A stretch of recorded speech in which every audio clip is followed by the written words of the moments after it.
قیادت کا ذمہ داری یہ ہوتا ہے، لیڈر کا ذمہ داری یہ ہوتا ہے کہ راستہ دکھانا، اسی راستہ پہ چلنا۔ تو ہم نے قائل کیا، پہلے عملی طور پہ دکھایا، اپنا ساتھیوں کو سمجھایا کہ پارلیمان سے باہر نہ نکلو، بائی الیکشنز میں مقابلہ کرو۔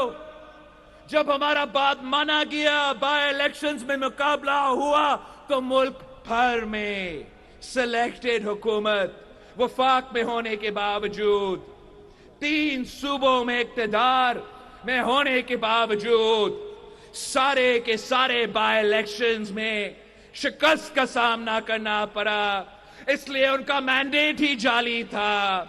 وہ الیکشنز نہیں، سلیکشن سے آئے تھے۔ تو جب بائی الیکشنز ہوئے وہ ہارے۔